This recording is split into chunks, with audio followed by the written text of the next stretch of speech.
Hi there, it's Claire from Papertrey, and I'm here to show you how I made this card for the Papertrey Inc. July blog hop.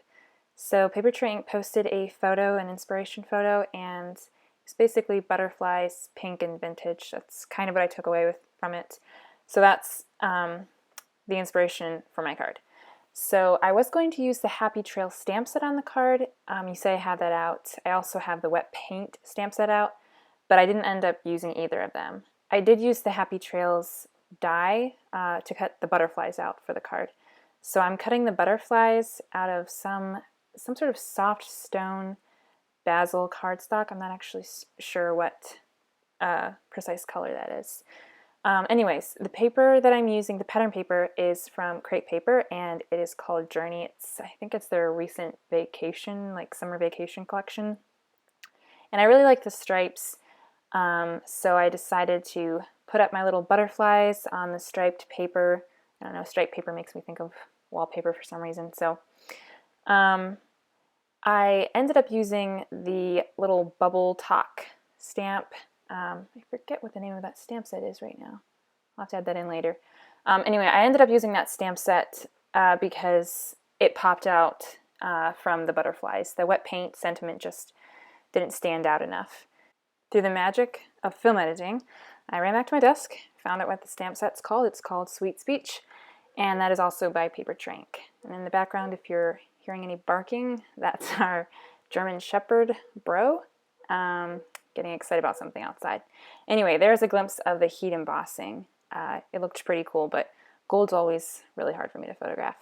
So I got that heat embossed. I added 2 little pearls on the flowers just to give it some more dimension, a little extra something, I don't know. And I cut it out to put on top of the butterflies, and I realized, I don't know, I wanted some more subtle kind of details on the card, so I took some, a border die by Lawn Fawn. It cuts these little X's onto the paper. I don't actually really know what the border die is called, but I really like that little touch it gives. So now I'm just going to adhere that to the craft card base once I ran the die on all 4 sides of the pattern paper. So I'm topping that off with the embossed sentiment, and I'm using this adhesive. It's not the glue dots. It was supposed to be some strong adhesive. I was trying to use it for some jewelry. It was supposed to be like super strong, but it wasn't actually strong enough.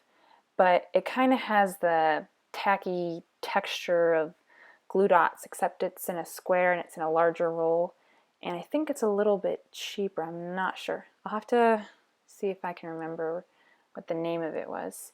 But anyway, so that worked really well since I ran out of glue dots. Gives it a nice little bit of dimension, but not as much dimension as a foam dot, the little foam squares would. Anyway, now I am taking some gold thread and I'm just going to tie a little bow. And I actually kind of struggled with this. I had to retie the bow off camera. It took me like, I don't know, 5 minutes because the thread's just really hard for me to tie tighter bows with. What I ended up doing was putting a small bit of removable adhesive onto the card base, and then as I was tying the bow, I just kind of put the center of the knot on top of the little piece of adhesive and then tied my bow, and then once the bow was tied, I was able to remove the adhesive and I got a tight little knot there. So anyway, that's pretty much the card, and I hope you enjoyed watching.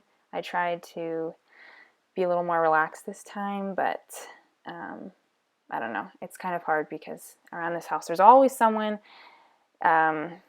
doing something, sneezing, running around, or dogs barking, so I keep having to reset the narration, and that just gets me kind of tired of it after a while. So, but anyway, I digress. That is the video, and that's how I made the card, and I do hope you enjoyed. Thanks for watching, and God bless.